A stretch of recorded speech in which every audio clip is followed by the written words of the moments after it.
সময়ের সাথে সবার আগে এসএ নিউজ 24 বিডি। ইনসাফ ও বিচার দাবিতে ভৈরবে এনসিপির মশাল মিছিল রিপোর্ট শামীম আহমেদ। জুলাই গণ অভ্যুত্থানের বীর সেনা শরীফ উসমান হাদির ওপর বর্বরোচিত সশস্ত্র হামলার প্রতিবাদ ও দোষীদের দৃষ্টান্তমূলক শাস্তির দাবিতে ভৈরবে মশাল মিছিল অনুষ্ঠিত হয়েছে। শনিবার ১৩ ডিসেম্বর ২০২৫ সন্ধ্যা ৬টায় জাতীয় নাগরিক পার্টি এনসিপি ভৈরব উপজেলা শাখার উদ্যোগে দুর্জয় মোড় এলাকায় এ মশাল মিছিল অনুষ্ঠিত হয়। এতে দলের নেতাকর্মী ও সাধারণ মানুষ অংশ নেন। মিছিলে অংশগ্রহণকারীরা ইনসাফ চাই, বিচার চাই সহ বিভিন্ন প্রতিবাদী স্লোগান দেন। নেতারা বলেন, একজন বীর সেনার ওপর সশস্ত্র হামলা গণতন্ত্র ও ন্যায় বিচারের ওপর আঘাত। দ্রুত হামলাকারীদের গ্রেফতার ও সুষ্ঠু বিচার নিশ্চিত না হলে কঠোর কর্মসূচি ঘোষণা করা হবে।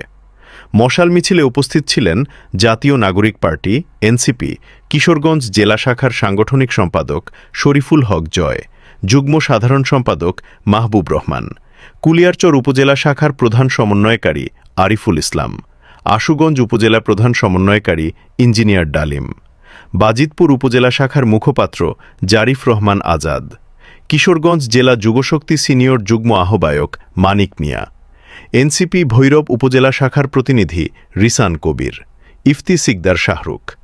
এছাড়াও মোহাম্মদ সোহেল, আশিক, আশরাফুল ইসলাম, বাপ্পি মজুমদার, আবির, নিলয়, হুসাইন সহ এনসিপির বিভিন্ন পর্যায়ের নেতৃবৃন্দ মিছিলে অংশ নেন।